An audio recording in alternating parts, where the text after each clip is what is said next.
And welcome back to Coach Quip. I'm Coach Robyn. I'm Coach Chris. And this is episode 196. And today we're talking about something super timely.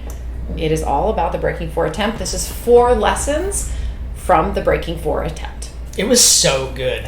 It was. I could not concentrate that morning. Like, I was trying so hard. I had a to-do list, and it was just like, good luck. It's not happening. Yeah, I was picturing you losing your mind. I mean, I am a total spasm during the Olympics. Nobody would sit with me here at Edge because I get so spazzy. It's just, race day Robyn is in full effect. Yeah. So we know a lot about the Breaking 4, but in case you don't, after 3 Olympic gold medals and multiple world records, Faith Kipyegon attempted to become the very first woman to break 4 minutes in the mile at the Breaking 4 event, and that happened in Paris on June 26th of this year. So it literally just happened. This was a pretty cool event. It was supported by Nike. I remember when I first saw it come out, I'm like screenshotting it, putting it on my calendar. Mm-hmm. But it really was very much a solo race. It was like the spotlight was on her with that very focused intention of breaking the 4-minute barrier, right? And there were pacers out around her, but there were no other athletes, going on at the event. I actually wonder what would have happened if they would have had other people racing her. Although, who else can compete? Right? Yeah. She is literally the world record holder. Yeah, and she lowered her own record in this race, but did not break 4 minutes. And it was mixed reviews online. I was a little disappointed to see the criticism of it, but it's just such an inspirational clips, inspirational moments for people to chase their own big dreams. So. I really liked I remember watching it and I knew she was falling off. I'm like doing the math. I'm like, okay, she's probably not going to get that back in the last lap and then, slow down. Mm-hmm. Still, I couldn't even do 50 meters of what she's doing, and she's doing it for a mile. She still, at the end of the day, bested her best time by over a second and went under 4:07. So now 4:06.42. It's not an official world record because she had the pacers and it wasn't an official competition, but it just proves that you can move the dial. I really enjoyed the Breaking 4. Truth be told, I've watched the first, and now I think the third one is out. But the Breaking 4 on Amazon Prime, that it's actually, I think, streaming on Nike as well.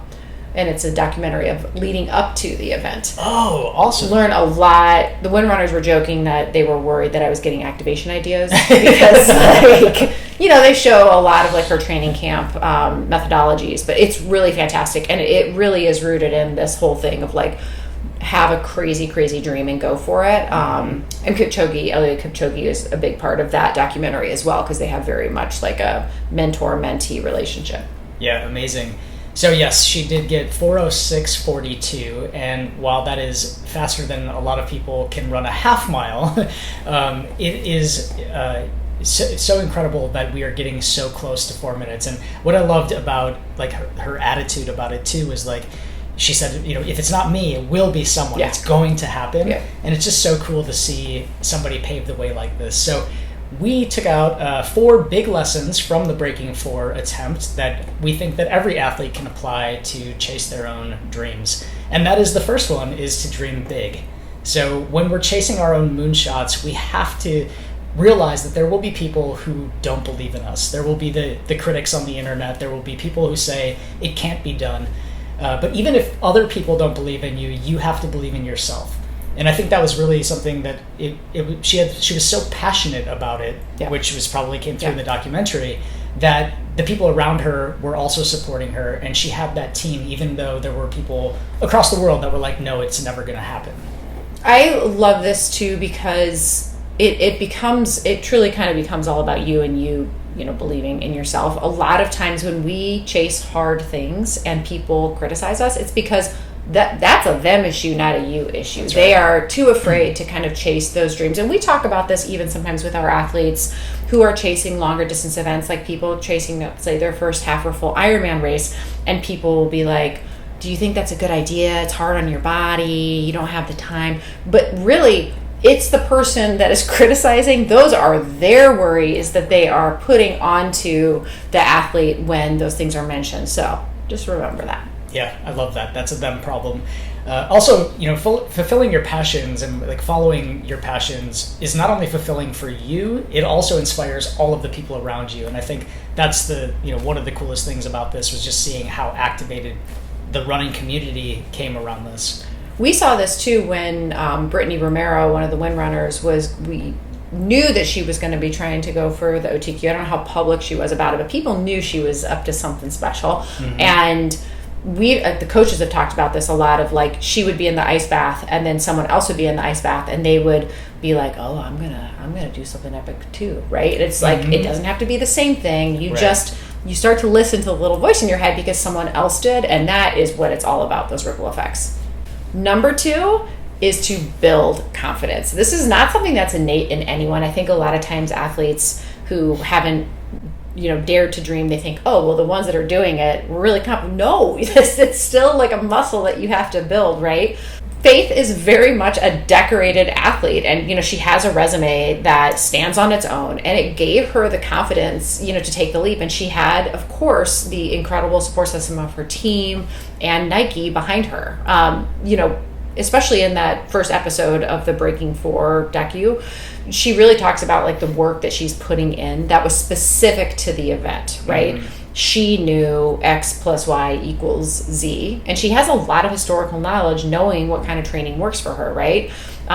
She also talks a lot about being just consistent and showing up. It doesn't mean do the same workout every day, right? But it means, putting in that work and that consistency. It doesn't need to be perfect, but the consistency is really where you kind of build that confidence muscle. Yeah, so for us to apply that, you can test your fitness and to track your progress and hit those faster paces that you might be shooting for in shorter intervals.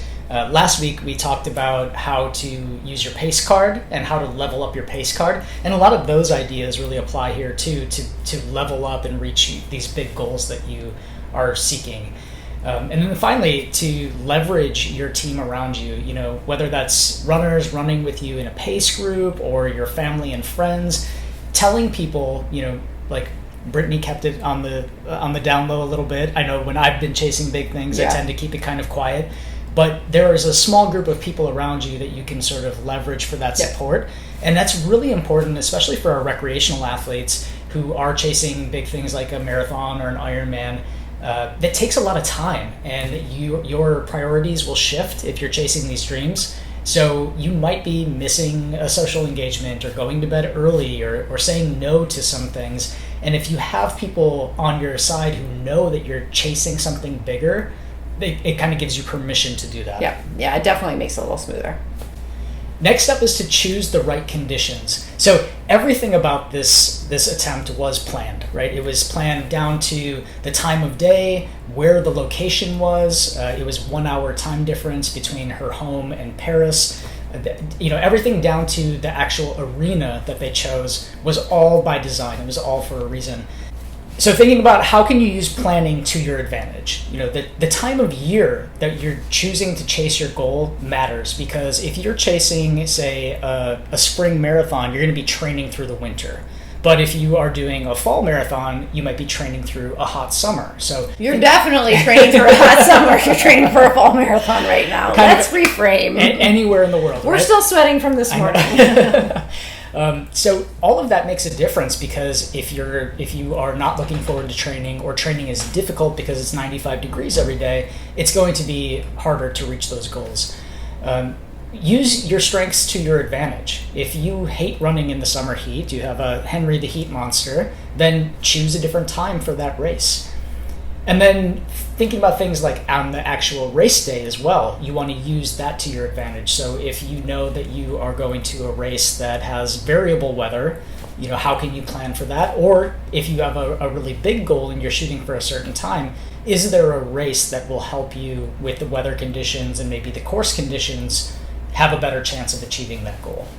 I'm going to go one step further on conditions beyond weather and say terrain, especially for people who are racing triathlons or ultras or trails that have a component of that. I think this is really, really important. If you, like for me personally, I don't love racing mountain races unless I can go and train somewhat appropriately for them, either at altitude or on mountains. And obviously that's hard for me to do.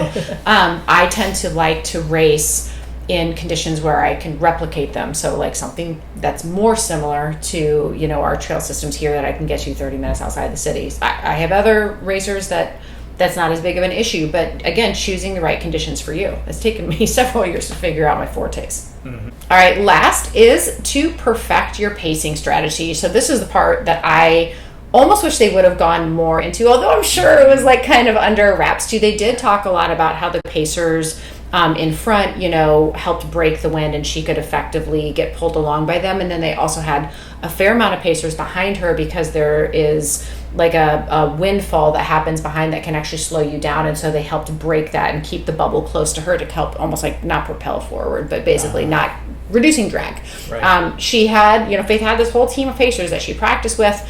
And then she, of course, had the lights along the track on the inner part of the track that usually shows the world record pace, which is why it was green the whole time. But it keeps her on target. And she practiced these things at length. And it is, the pacers, I almost like wanted more interviews with them because I'm like, listen, y'all had a hard job, right? Yeah. Like, because they also had to keep, they're running really fast for them too, and then they're having to keep their eye on this variable target. I wanted to know if they talked to her too, you know, like what any chatter that went on. You can apply this by practicing with a buddy or with a pacing group yourself. We have talked at length about how other people can level you up and how having running and training with other people is just it's a cheat code basically for getting faster and hitting your best times. And you can work on that endurance, so making sure that you can hit your paces later in a workout. Our Edge group does a lot of race pace miles in the last part of, or middle to last part of our long runs, which I think is really, really helpful in both physical, you know, physical changes as well as mental confidence. Yep. I think the biggest thing is patience in the first part of a race, which I know this was some of the conversation in the aftermath of this was saying that she went out a little hot, which is like so interesting because her splits were nearly even first 3 laps. But holding back just a little bit so that you can have that kick at the end. Especially if it's a flat race, right? Or even like a shorter race where we know we can have a little bit more predictability of terrain. Yeah, so those are our 4 lessons that we have learned from Faith's Breaking 4, but we have a bonus lesson here for you too. And the bonus lesson is to give yourself a mental advantage. Now, I thought this part was really interesting. So everything about this was, you know, very detail-oriented and dialed in, down to the colors, right? So the colors of Faith's uniform, the colors of the track, of the stands, of the signs within, all of it was chosen to give Faith a mental boost. So it was like colors that she enjoyed, colors that she felt powerful in, colors that that inspired joy and happiness and like a sense of calm for her. And that goes down to, for our athletes, like choosing, you know, uniforms and shoes that you feel good in, right? You look good, you feel good, and you go fast. Also down to like the playlist that you use, the music that you're using to put you in a good mood. There's so many of these little mental hacks that you can use to your advantage if you take the time to figure out what gives you confidence and makes you feel good. And also, which we've done another episode on this, but just truly visualization and some mental training to help support your physical effort. So it doesn't have to be long, but really dialing that in is going to help you face your Henry the Heat monsters when you encounter them. And it's a pretty formulaic way to have that mental advantage. If you're interested in learning more about Faith's Breaking 4 attempt, Nike has a great write-up of all of the things that they did and that they thought about in putting this together, which I thought was super interesting. Also, there's the documentary on Amazon. Yep. And you can watch and rewatch Faith's attempt on the Nike channels and on YouTube and on their social media. So we want to know, what's your moonshot, right? If you dream big, what are you chasing? Let us know, DM us, pop it in the comments, and here's to dreaming big. Thanks for listening to Coach Quip. Original music performed by Ment. Follow us online on Instagram, Facebook, and Twitter at Edge Athlete Lounge. Our podcast lives in the blog section of our website. Don't forget to subscribe, rate, and review this podcast, and you can check out the show notes for additional ways to contact us. Ready, set, onward we go.